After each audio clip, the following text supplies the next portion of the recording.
Hey, it's Clay, and this will be a video chart on Bitcoin. We will take a look at the 4-hour time frame.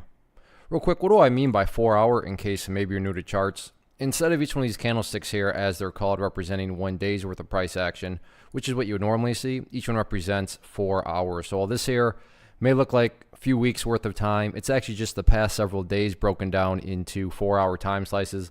I like to this time frame that does a good job of telling the quote-unquote story of the price, and then makes mapping outward levels of support and resistance a bit easier to see.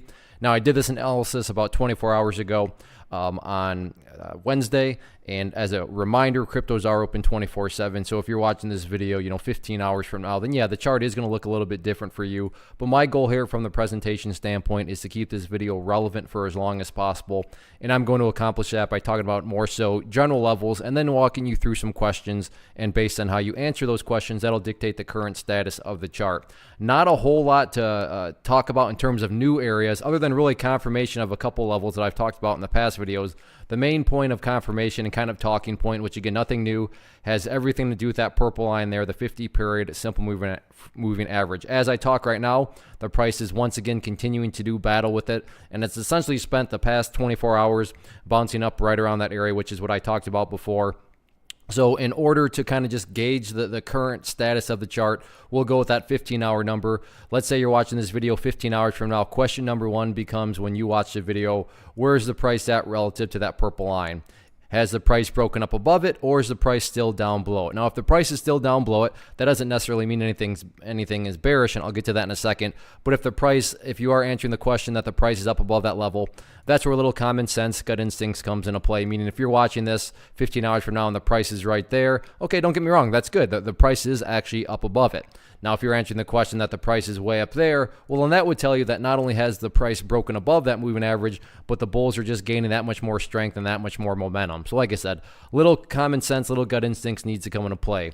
Now, on the flip side, though, if you are answering the question is down below that purple line, like I said, that doesn't necessarily mean that the chart is ruined or anything, but it does immediately go to the next key question, which is in regards to that green line there, and asking yourself, well, where's the price at relative to 35.65?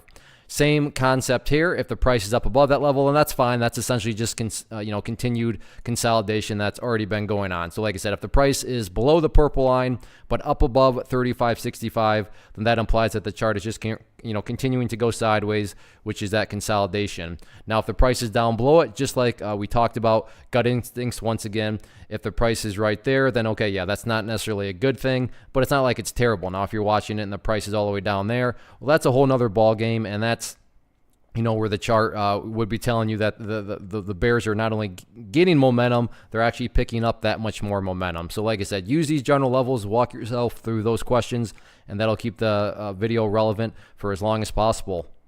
One of the biggest questions that I get is, hey Clay, how do you find the stocks that you trade? So what I've done is put together a free resource guide where I talk about the tools that I use to locate stocks that I find interesting and think may have potential. So if that sounds like something that could add value to you as a trader, then click on the image that is up on the screen right now, and I will email you the guide. The guide itself is very short and to the point, and best part, it's completely free.